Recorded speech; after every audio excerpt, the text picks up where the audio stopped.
Praise the lord. దేవుని పరిశుద్ధమైన నామంలో వాక్యంను వినుచున్న మీ అందరికీ ప్రభువు పేరట మా యొక్క శుభాభివందనములు తెలియజేస్తున్నాము. అందరూ బాగున్నారా? క్షేమముగా ఉన్నారని అనుకుంటున్నాము.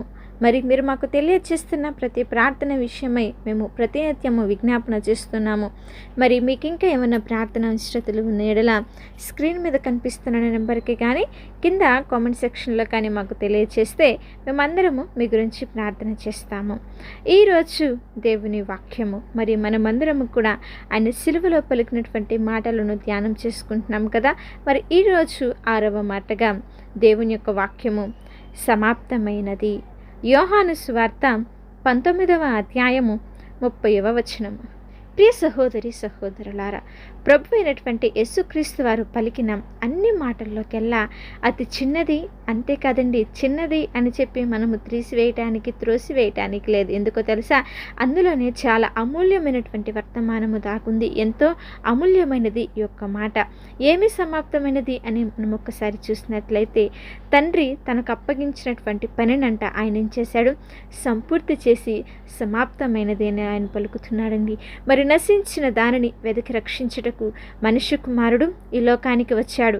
అయితే ఏమిటయ్యా నశించింది అని ఆలోచన చేస్తే, ఆనాడు ఆదాము అవ్వలు పరిశుద్ధంగా సృష్టించబడ్డారు. కానీ వారు చేసినటువంటి పాపము ఏంటి? దేవుడు తినవద్దన్న పండుని వారు తిన్నారు. దేవుని యొక్క ఆజ్ఞను మీరారు. ఆయన యొక్క ఆజ్ఞను అతిక్రమించారు. కాబట్టి వారు ఉన్నటువంటి ఆ పరిశుద్ధమైన జీవితాన్ని వారు పోగొట్టుకున్నారు. పరిశుద్ధత నశించిందండి.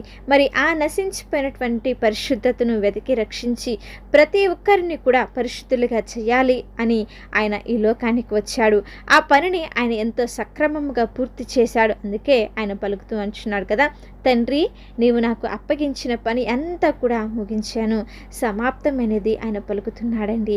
ఈ పనిని ముగించడానికి మరి ఆయన ఈ లోకంలో మనలందరినీ కూడా పరిశుద్ధులుగా మార్చడానికి ఎన్నో బాధలు పడ్డాడు, ఎన్నో శ్రమలను అనుభవించారు.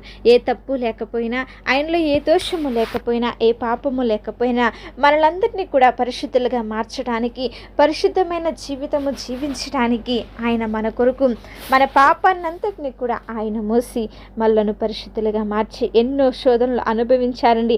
అనుభవించటమే కాదు, వాటన్నిటిని కూడా ఆయన ఏం చేసేటో తెలుసా? జయించి ప్రతి ఒక్క కార్యమును ఆయన సఫలము చేశాడు.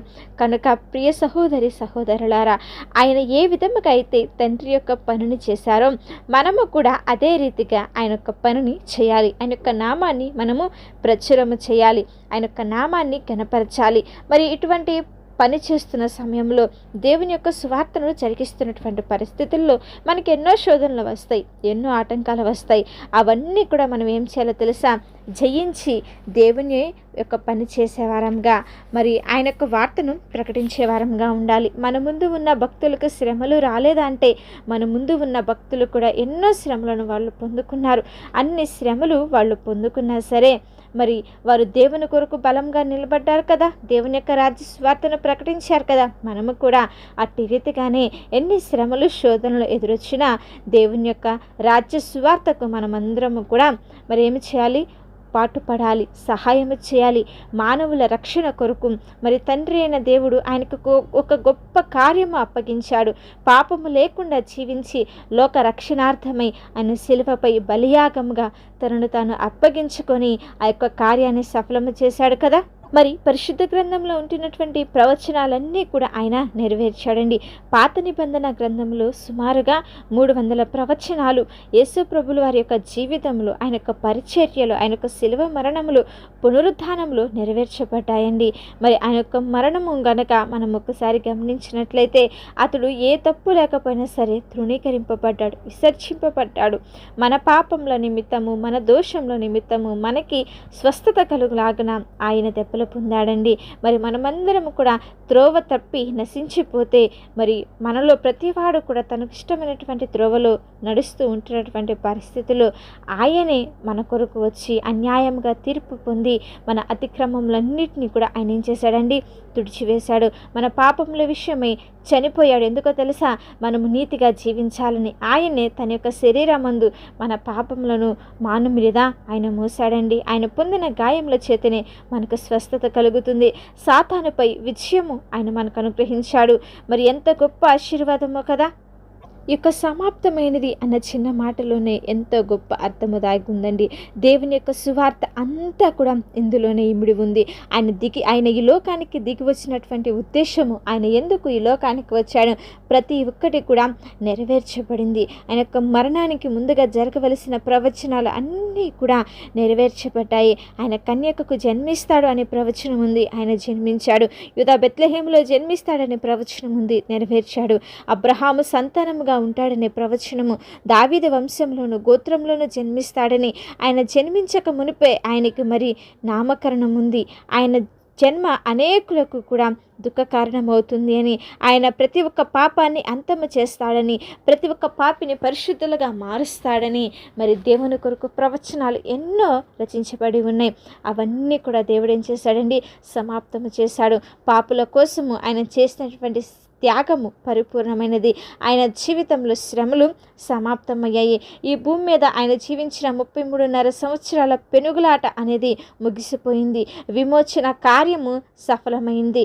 మన మీద రావాల్సినటువంటి ఉగ్రత పాత్రను ఆయన తొలగించి వేశాడు. మన జీవితాలలో చీకటి గడియలన్నింటినీ కూడా తీసివేసి మన జీవితాలలో ఆయన వెలుగును అనుగ్రహించాడు.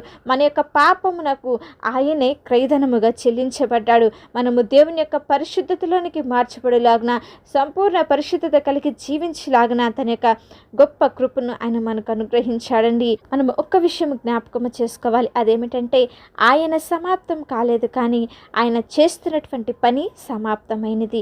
ఆయన జీవితాన్ని తానే ముగించాడు, ఇతరులు ముగించలేదు. ప్రభువు శ్రమలన్నీ అనుభవించి నీకు విజయాన్ని అనుగ్రహించాడు కదా.